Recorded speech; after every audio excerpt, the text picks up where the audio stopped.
A huge part of this NFT space is art. And a few days ago, Brian Fanzo asked a simple question. What moves you from liking art to wanting to own it?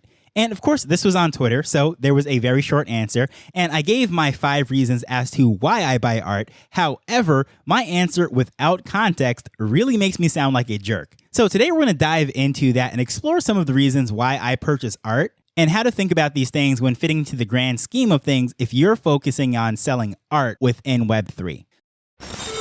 Hello, I'm Taj, digitally known as Tropic Vibes, the host of Nifty Business, where we highlight NFTs and explore Web 3.0 as we move from pure speculation to creating real-world value.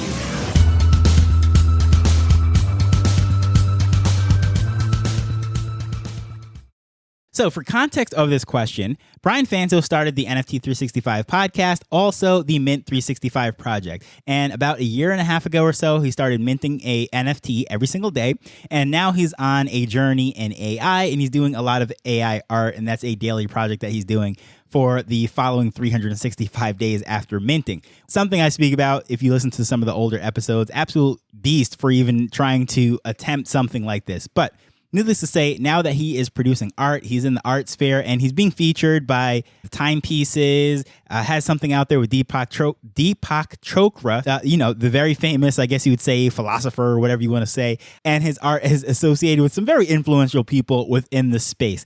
And I myself, as someone who came into this space as a collector, I actually have purchased art even in the past. And I'm not talking about Picasso's or any multi-million-dollar thing. I mean from some local artists. I'm here in Jamaica and I go to the craft market and I love seeing some of those tropical scenes and what have you.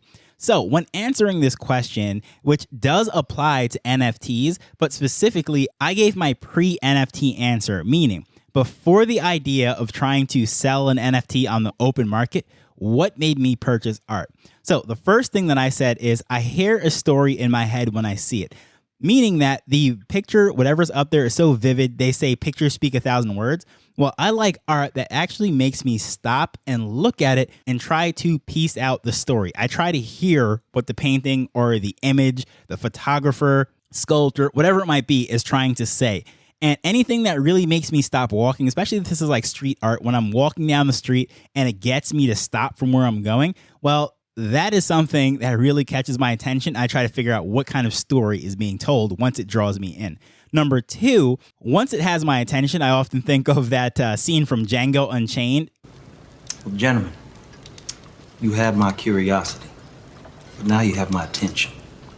And that's when I actually like the story that's being told. So there's lots of paintings and pictures out there. I remember looking at some of the things from my history class, thinking of all the World War II art that Picasso was putting out that spoke against fascism, all the different artists that came out telling the story of the different troubles and things that they're going through with Nazi Germany and so forth. There are a lot of dark things that happened in history, or even in my own history, being of African descent. Some of those slavery arts, they tell stories. However, the reason why I probably would never buy one of those pieces is because I don't like the story that it tells. It doesn't make me necessarily feel good as an individual. Now, I know all art is not there to make you feel good, but me personally, the question is, why would I buy art? Now, I don't want anything around me that's going to make me feel bad, right? So although I appreciate the history that is told in some of the darkest times in history, whether it is the oppression that various people groups have gone through, wars, and maybe 100 years from now,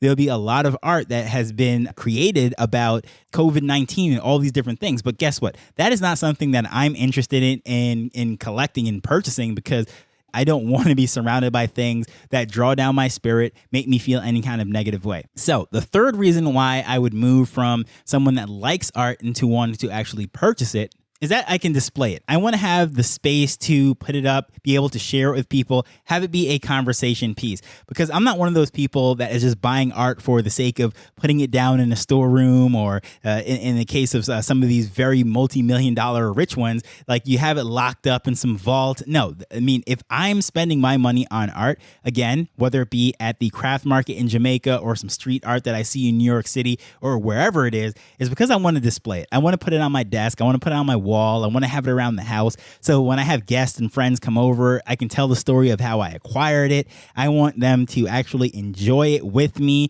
and things like that. You know, I'm not just collecting for the sake of collecting. So as far as being able to do that, I have to be able to display it. So, for example, some of these Picassos, I don't think people really understand the actual size and scope of how big these paintings are. And it is just massive how much space some of these take up. So, of course, I'm not going to be buying some 100-foot mural because I just don't have the space to put that up there. As much as I might like it, I might love the story, but where am I going to put it? Number 4, obviously, is can I afford it, right? Am I going to have to skip some meals because of this art? Am I going to have to, possibly look for somewhere to live because I'm not going to afford where I'm staying? Like, exactly, how does this fit into my budget? First and foremost, again, I might like how it looks. I might love the story that it's telling. I might have the space to display it. But if it's not within my budget, of course, I'm not going to buy it. And that's needless to say. So, and lastly, which is the part that really makes me sound like a jerk, number 5 is I want to reward the artist. And those things are actually in order between number 1 and 5.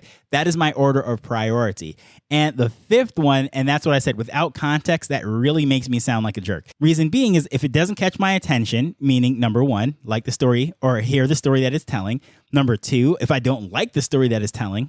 And even if I just don't have the space to put it. Could be way out of my budget. Well, then the fact that I want to reward the artist and I want them to succeed and keep going, whatever, is kind of irrelevant at that point. I'm not going to buy the art.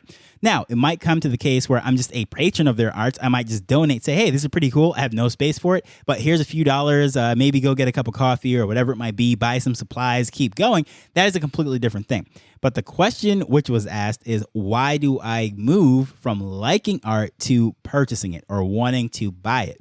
And those things are all into consideration. Now, as far as supporting art and actually paying for things, I mean, again, if you listen to me, I'm all for royalties, paying artists, and all those different things. I mean, I was one of those people that was still buying CDs and downloading things and paying for them. For example, I probably one of the last ones that I actually purchased from Google Music's, which nobody was doing at the time, was one of Adele's last albums, because I just absolutely love Adele. And I was just one of those people that's like, you know what?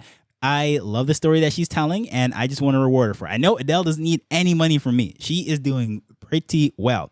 Now, the small guy that's down the street that is selling some tapes that he's singing into and things of that nature, well, yeah, then I'll buy from them too as well. I just want to support those artists. So I have no issue with that.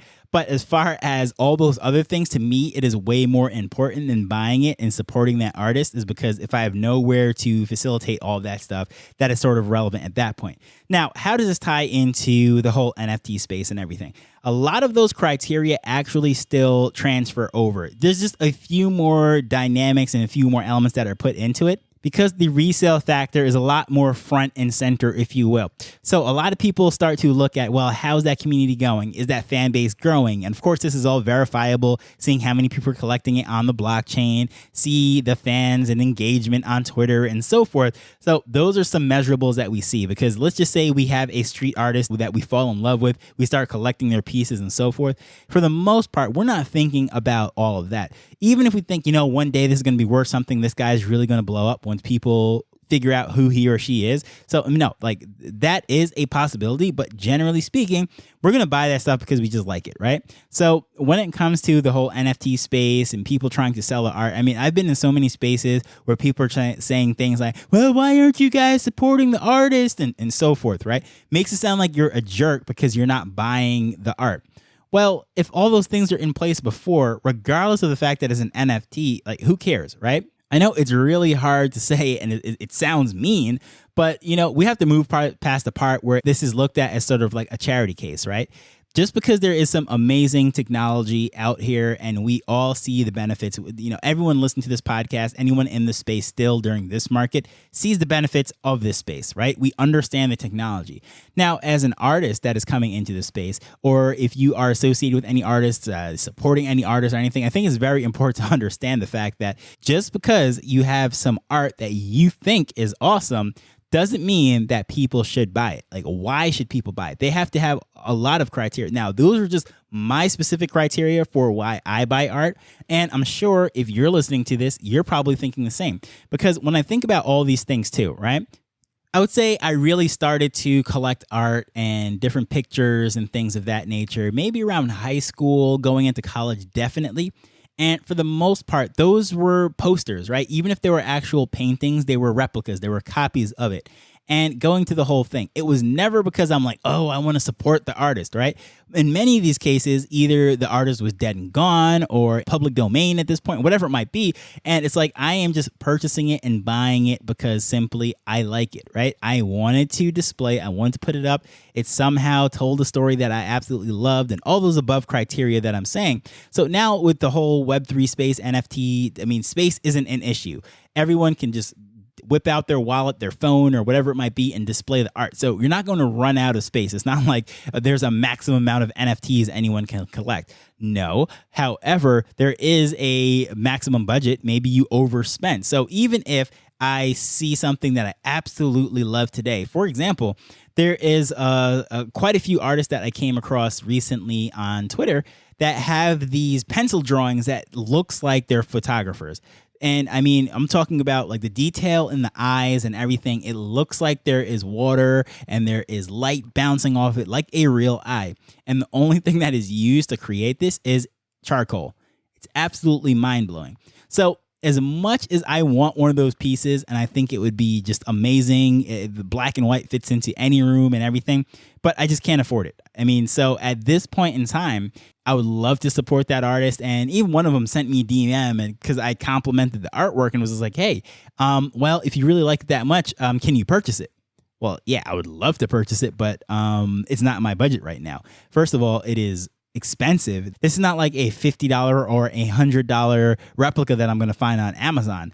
This is something that I'm going to have to put down some serious money. It might be $2,000 for one of these pieces. So that is a lot of money for anyone, but definitely a lot of money for me. So this is not like something I can just go out and just, buy something like that on a whim just because. So when it comes to all of this stuff and understanding why people do their purchases and so forth, there's multiple reasons, but I think a lot of people will fall into some of these general categories and what have you.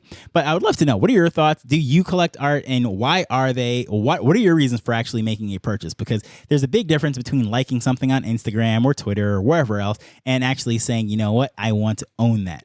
So what moves you from the person who's just scrolling with a smile on social media to the person that is actually buying that? Can you relate to my reasons? Do you think I'm a jerk for my order of priority, if you will? Please feel free to let me know at Tropic Vibes on Twitter or using contact information in the show notes. As usual, I just want to thank you for taking time to listen to this as we're learning and building Web3 together. So until next time, later. The Nifty Business Arrow is not investment advice. It provides insights and information within the space. As with anything, please do your own research before making a decision whether you're making an investment or a purchase.